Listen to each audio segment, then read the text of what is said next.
Hablar de Gorgias es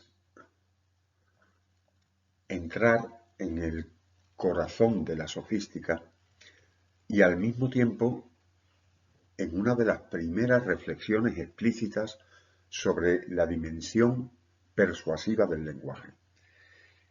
Nacido en Leontinos, en Sicilia, hacia el 485 a.C., Gorgias llegó a Atenas como embajador y como orador. No tardó en convertirse en una figura célebre. Su retórica ejercía fascinación por su ritmo, su musicalidad, su capacidad para producir convicción incluso cuando lo defendido parecía dudoso o improbable. No proponía una doctrina metafísica, sino un arte, la palabra como instrumento capaz de producir efectos reales en el mundo. El contexto en el que surge su pensamiento ayuda a comprender su enfoque. En la Atenas del siglo V a.C., la pregunta por el origen del cosmos ha ido cediendo espacio a cuestiones más cercanas a la vida humana: la justicia, la ciudadanía, la educación, el poder. La democracia ateniense necesitaba hombres capaces de hablar bien, de persuadir en la asamblea, de defenderse en los tribunales. La palabra se volvía entonces un arma política y un arma social. Gorgias no solo enseñó a usarla, sino que reflexionó sobre su naturaleza. De su obra destacan dos textos: el elogio de Helena y el tratado sobre lo no ente. Aunque la atribución es discutida, sí que resulta coherente con su pensamiento. En el primero, el elogio de Helena, Gorgias defiende paradójicamente a Helena, la mujer culpable, según el mito, de desencadenar la guerra de Troya. Su estrategia consiste en mostrar que si Helena actuó por fuerza, por seducción o por deseo, o por intervención divina, nunca fue responsable. No importa si la conclusión es verdadera o no lo es. Lo relevante es demostrar que el discurso puede transformar la percepción y absolver incluso lo que parecía incuestionable. Este ejercicio revelaba un principio central: el logos es capaz de producir efectos semejantes a los de la fuerza física. No es un simple vehículo de información. Actúa sobre el oyente, altera su ánimo, despierta emociones, conduce a decisiones. Gorgias lo expresa con contundencia. El discurso es un gran soberano que, dice, con un cuerpo pequeño e invisible realiza acciones divinas. La palabra puede inspirar valentía, sembrar miedo, consolar, destruir o modificar voluntades. La persuasión es una forma de poder. Su reflexión sobre el lenguaje queda estrechamente ligada a una posición filosófica más radical. En el Tratado sobre lo no ente, plantea tres tesis provocadoras. La primera: nada existe. La segunda: si algo existiera sería incognoscible. Y la tercera: si pudiera conocerse sería incomunicable. Bien, estas afirmaciones no pretenden ser un programa metafísico, son un ejercicio argumentativo destinado a mostrar que toda argumentación filosófica puede ser destruida mediante razonamiento. Gorgias lleva al extremo la dialéctica negativa para mostrar que la inteligencia humana no accede a una verdad última, sino a discursos más o menos convincentes. Algunos han visto en esto nihilismo y otros han visto el primer gesto de la filosofía del lenguaje. Bien, la primera tesis, nada existe, se apoya en argumentos contra la identificación del ser con lo sensible o con lo inteligible. Si el ser fuera eterno, no podría haberse originado. Si fuera temporal, habría surgido de la nada, y eso es imposible. Si fuera corporal, debería tener límites. Si fuera ilimitado, no podría ubicarse en ningún lugar. Bueno, su conclusión es que si el ser no tiene origen ni tampoco es eterno, sencillamente no existe.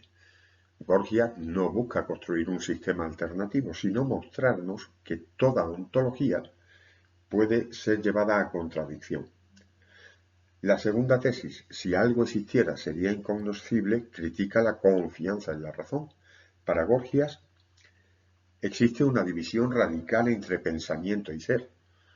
Esto implica que hay cosas que existen pero no son pensadas y cosas que pueden ser pensadas aunque no existan.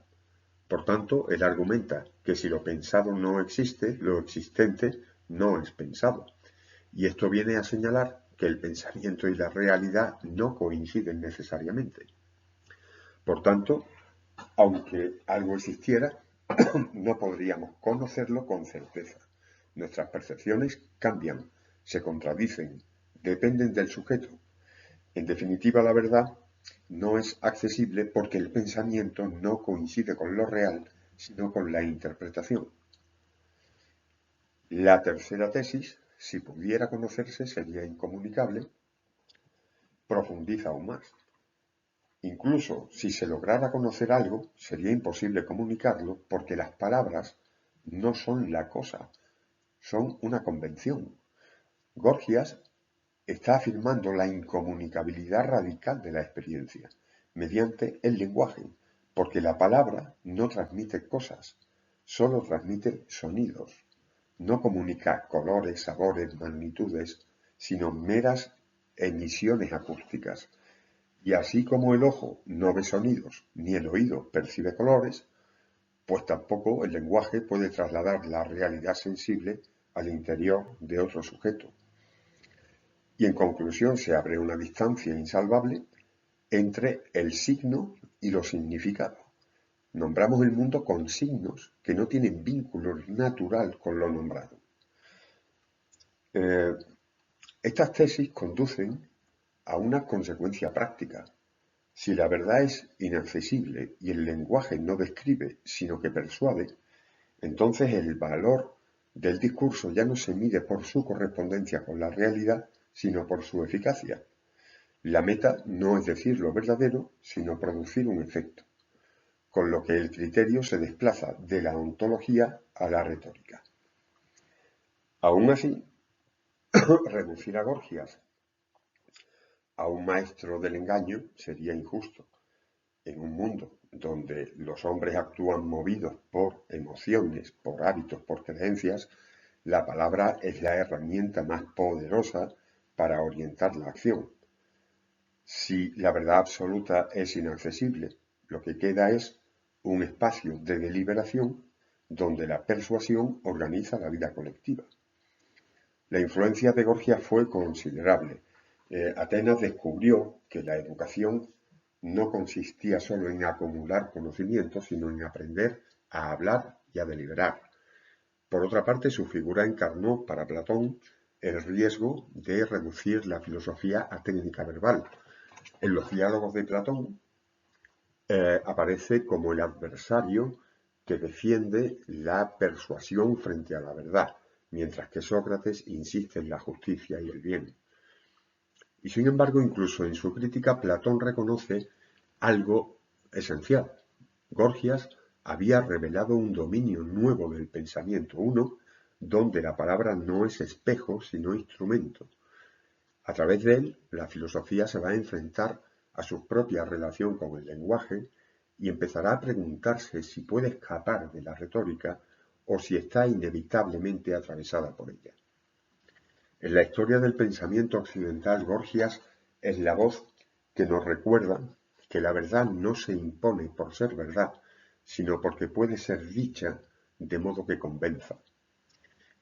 En ese gesto abrió un territorio donde la política, la educación y la filosofía no pudieron ya seguir siendo lo que eran.